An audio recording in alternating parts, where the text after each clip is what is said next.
Hello and welcome to another video. Today I would like to talk about put-call parity. I would like to explain the concepts and afterwards do some calculations with you in Excel. So starting out, the put-call parity refers to the relationship between the value of a stock, a bond, a put option, as well as a call option. Accordingly, the general formula looks like this. We have S, the price of the stock, plus P, the price of a put option, always has to be equal to the present value of the strike price added to the price of a call option. In this case, S plus P refers to the cost of buying a stock and a put option, while present value of K plus C refers to the cost of buying a zero coupon bond, so a coupon that throughout its lifetime does not pay any coupons, as well as a call option. Rearranging the formula.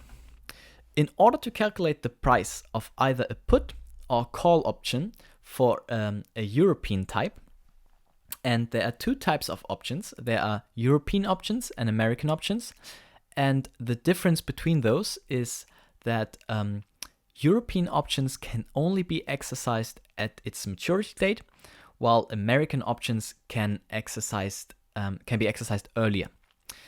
In that case, the option to exercise early also has some intrinsic value to it, and accordingly, the calculations for American options are a little more fiddly. We hence will just have a look at European options for now. All right. So either the formulas in order to calculate the price of a call option is equal to the price of a put option added to the current stock price minus the present value of all dividends received throughout the time holding the stock, as well as minus the present value of the strike price. Or otherwise rearranging to get the price of a put option, we have the present value of the strike price added to the present value of all dividends received, added to the price of a call option minus the current stock price. All right, then let's have a look at Excel,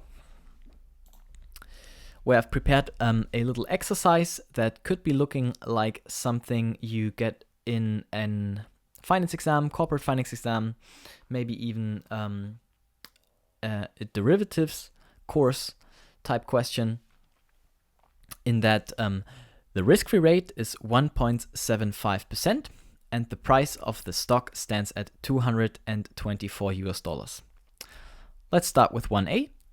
Calculate the price of a European put option with a strike price of 210 and a maturity of 1 year when the price of a call option for the same stock and strike price is standing at $21.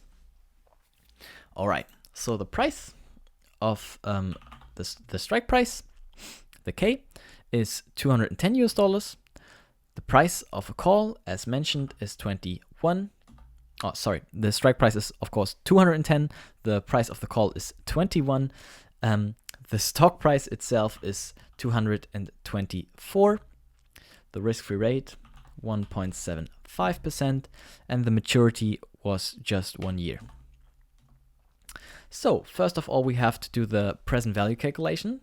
The present value of K is calculated by having the strike price divided by, in parentheses, 1 added to the risk-free rate, and having that by the power of the time of the maturity. So in this case, 1. So the present value of the strike price is 206, and the price of the put, as stated by the formula before, is equal to the present value of K plus the present value of the dividends, although in this exercise it didn't state anything about dividends, and therefore we can assume that it is a non-dividend paying stock, maybe such as Amazon, Shopify, or many alike. So we can just have a 0 there for the present value of all dividends. We have to add the price of the call option, and we have to take that minus the stock price. So the price of a put calculated by the put-call parity is $3.38. Or pennies, pence.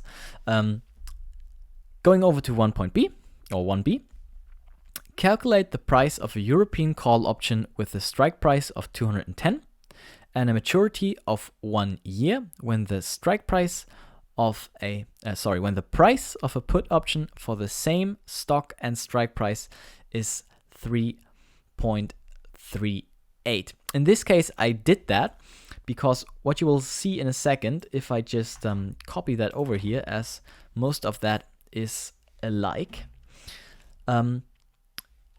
If I have the price of a put here as the price of a put as we have calculated in 1a, the law of one price, and therefore also the put-call parity, should refer to or should give us the result that the price of a call is equal to the price of a call calculated in 1a. After all, the price of a put is 3.39, and as we've seen in the formula for the put-call parity, in this case, as everything else is exactly the same, we should get $21 as the price of a call. But let's see. So again, have the present value of the strike price divided by 1 plus the risk-free rate, to the power of the maturity, which is 1, and the price of a call, as we've seen before, is equal to the price of a put plus the stock price minus the present value of all dividends, again 0, minus the present value of the strike price. And if we've done everything correctly, we should now get $21. And there we go, we do, and as such everything has worked out perfectly, and the put-call parity in fact is given as true here. So if this little tutorial helped you maybe get a better exam, better grade in the exam, consider liking and subscribing, and in any case, have a good day. Bye bye.